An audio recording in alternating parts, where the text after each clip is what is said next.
What's up YouTube? Welcome back to the channel and hope you're having a great day out there. Today I'm going to be doing an install and review of a product that I've been considering for quite a while now. When I used to ride motorcycles, well, my GoPro was going pretty much every ride, but I wasn't videoing content, I was videoing for safety. Pretty much wherever you live, the roads are filled with dangers. Accidents, road rage, insurance scams, you name it. And video evidence of a given situation can be super helpful. So I think you know what I'm talking about. I'm looking at dash cams, but there are so many different ones to choose from. I knew I wanted one that was small, discreet, out of the way. I don't even want to see it, and I didn't want to hardwire it. I wanted a quick and easy install and easy to remove if I wanted to. And I didn't want to spend a lot of money, but I also wanted good footage day and night. So in this video, we're going to take a look at the Seventour DR-1 video dash cam. Let's get on over to the bench and take a look. Well, there it is.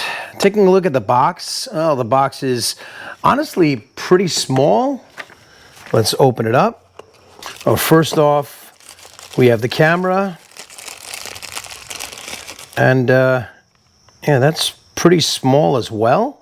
So the DR-1 measures in at 3 inches wide by 1 inch tall, not including the mounting bracket. We also have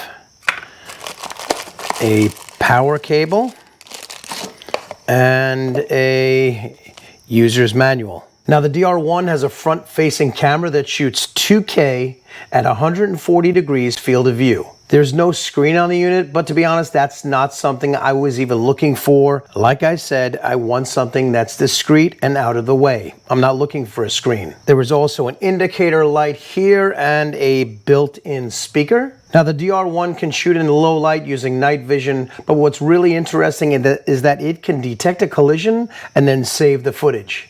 It has a 3-axis G sensor which automatically locks and saves real-time footage as evidence should you need it. There's also an optional equipment that you can buy where this dash cam can even monitor for collisions while you're parked. Although I'm not going to be using that feature, at least not for now. So the DR-1 mounts with this clip right here that uses 3M double stick tape, and that can stay on the windshield while you can remove the camera for whatever reason. I guess just in case you want to take it down. Seventour has an app that can be downloaded via this QR code that's included with the user manual. And the software is called Go Look, which allows you to control all of the settings and even view and save the footage. Files are stored locally in this mini SD card slot, and they even supply you with a really nice 32 gigabyte micro SD class 10 card. You can go up to a 128 gigabyte card if you so choose, but the 32 should be plenty for now. Now the DR-1 is able to loop record, and eventually it'll overwrite the old footage with new footage. So let's get out to the car and get to the install. So the car we're going to be installing this in is a Nissan Rogue, and right here you can see that's the factory power plug. It's only on when the key is on. I'm going to plug that in. So what we did was we removed this side piece right here, ran the wire, pushed it in with a plastic pry tool, tucked it in so it's not as obvious. Coming underneath here, coming out the side, this is actually the mic for the radio, for the CarPlay radio, and I'm going to pretty much follow the same line going up here, across the top of the windshield, coming out right to the right of the rearview mirror. Should be pretty easy. Well, let's get to it. So I made the cable come out right about here. I think that's where I'm going to put it, just below this Easy Pass Velcro, and just behind here. This is where I think I'm going to put it. This should be perfect, and we have plenty of power cable for this, so let's get that done. So here's pretty much where it landed. I like the placement a lot. You can see it. It gets a clear shot from the center of the vehicle. The USB-C power cable fits perfectly, has a little bit of slack, but it's nice and tight. Zip tied it through the rearview mirror, and when you're driving, you don't even see it, invisible. So yeah, I love the form factor, love how small it is. So let's get out on the road and see how it does.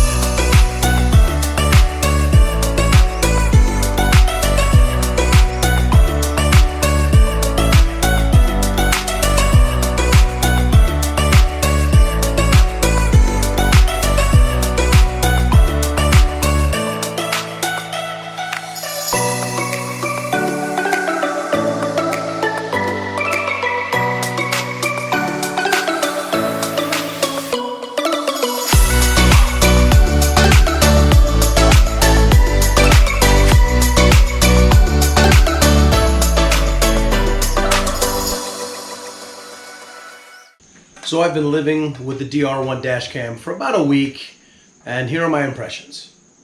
So here are my pluses. Number one, size. It's really small, really inconspicuous. The form factor is great. The mounting system is really, really smart. I like how there's nothing permanent. I love how you can install and remove it super quickly and super easily. There's nothing hardwired. I like how it's easy to use. The Go Look app that you download and use with this camera is pretty intuitive, and it gives you a lot of control over the camera itself. One thing in particular that I really appreciated is the ability to actually mute the speaker. Otherwise, when you start the car, you'll get a audio notification that it's recording. So by turning it off, it makes it even more invisible. The video quality between HD and 2K is really, really good. When you're on the 2K setting, you can make out street names and license plates, and that's super important should you ever need this information. At first I was running it at HD and then immediately went over to 2K. I don't know why you'd even use the HD, because you do get that 32 gig micro SD, so you want the best footage possible. So I'd recommend just stick with the 2K. Don't even go near the HD. The other thing that surprised me was its low light capability. When you have a dash cam like that that's really inexpensive, you kind of doubt it's going to have the ability to bring in quality video at low light at evening. But this one does a really good job. You can still make out cars and things like that. You can still make out details. So it still has a lot of value at night. So that really impressed me as well. Okay, so let's talk about the minuses. I already said how great the Go Look app is, and I mean that. But when you download the video, these 1 minute videos, or 3 minute or 5 minute, however you want to do it, but I'm doing 1 minute videos. When you download these videos to the app, it takes a good deal of time. I wish it would download to the app quicker. I know there's a Wi-Fi connection between the DR-1 and your phone, and that's how it travels. Maybe there's a software or a firmware upgrade in its future, but I'd like to see that go a little faster. Having said that, once it's downloaded to the app, it takes a second to download it from the app to your camera roll, which is really great, and then you have that video. But it's that initial download from the camera itself into the app that takes a little bit of time. But honestly, that's my only minus. And let's be honest, we're talking about sub $40 dash cam here. But I think it does a really good job, especially at that price point. And after living with it, like I said, for about a week, I'm really happy it's on the car. I feel a little bit more protected. And like I said, at that price point, you really can't beat it. I will leave a link down below in the description where you can pick up your very own Seventour DR-1 dash cam. And if you have any questions or comments about the product, do me a favor, leave them in the section down below and I'll do my best to answer them. And as usual, thank you so much for watching, and I'll see you on the next one.